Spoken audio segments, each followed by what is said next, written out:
Welcome, everyone, to another deep dive. Today, we're jumping back in time, really digging into the year 1960. Our source material calls it a transformative year in America, and that feels about right. Our mission here is to sift through the history, pull out those, key insights, the surprising bits, and really get a feel for what made 1960 tick. Think of it as your shortcut to understanding a really pivotal year that set the stage for so much. Yeah, that's a great way to put it. 1960 wasn't just, another year on the calendar. It was this convergence point for social shifts, economic momentum, major political changes. It really did lay the groundwork for the whole decade. We want to understand not just what happened, but maybe why it mattered so much then, and honestly, why it still matters now. Okay, let's start unpacking that. Maybe begin with the economy, because that seems to underpin a lot of the other changes. Absolutely. So 1960, the U.S. economy is still riding that post-war wave. Pretty stable, lots of growth. And the average household income. The sources say about $5,600. Right, $500-$600. Which, sounds incredibly low to us now, doesn't it? It really does. But you have to put it in context. That $5,600 actually represented a pretty decent level of comfort for many families back then. It fueled a growing middle class, Right. It allowed people to buy things, participate in this expanding consumer culture. Exactly. Like cars, for instance. A new car. Yeah. Maybe a Chevy Corvair or a Ford Falcon. Those were popular. The compacts. More economical. Yeah, the trend was shifting a bit. And one of those would cost around, $3,200. Okay, so roughly half the average annual income, a bit more. Still, it meant car ownership was becoming much more widespread. Definitely. And that changes everything. Commuting, where people lived, leisure time. And speaking of where people lived, houses. New homes were going for about $29,500 on average. Wow. Under $30,000. Yep, which obviously made buying a home achievable for many and just kept that suburban sprawl going. Which really defined the look of America for decades. It really did. And if you were renting, maybe $150 a month. Okay, and day-to-day stuff, like groceries. For a family of 4, the weekly grocery bill was around $70 or so. Supermarkets were becoming more common, more variety. Huh. It paints a picture, doesn't it? A kind of accessible prosperity, maybe? I think that's fair. For a significant part of the population, yes. And that economic stability, that relative comfort, it kind of creates the space for other things to happen. Like pushing for change. Exactly. It provides a foundation. And 1960 certainly had its share of significant shifts, especially politically. Right, the big one being the presidential race, Kennedy versus Nixon. One of the closest elections ever, just razor-thin margins. And this is where things get really interesting, technologically speaking, too. Kennedy's youthful charisma. It wasn't just charisma, though. It was how it came across on television. Those televised debates, that was huge, wasn't it? A massive turning point. Before that, it was mostly radio print.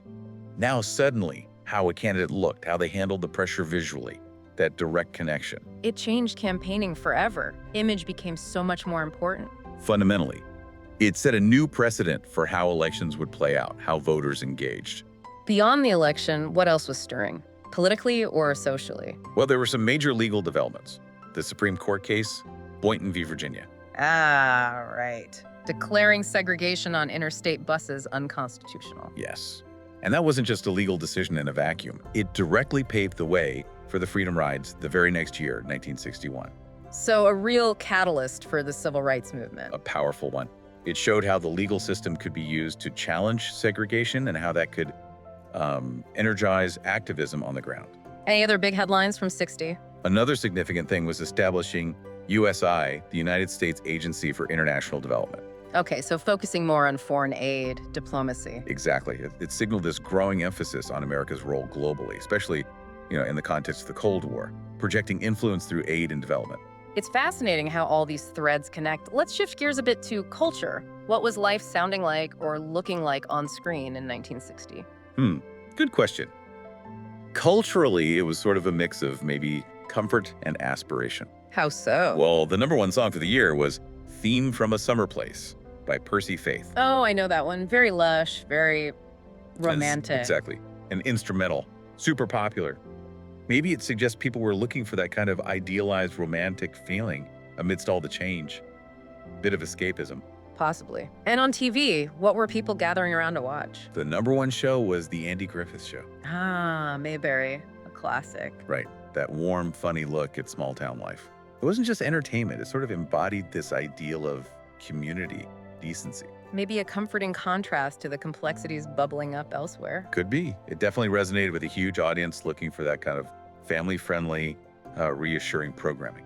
And personal style. How did people dress? Did fashion reflect any of this? Oh, definitely. Fashion always reflects the times, doesn't it?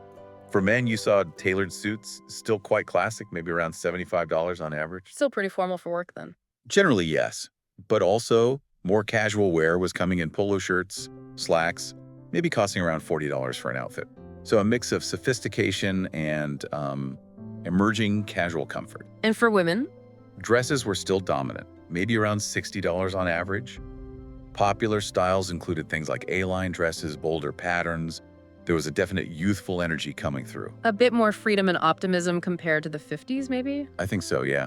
Less rigid, perhaps. A reflection of that forward momentum we see in other areas. Okay, so you've got the economy, politics, culture. What about the military aspect and maybe innovation? Any surprising developments there? Well, on the military side, the context is still very much the Cold War.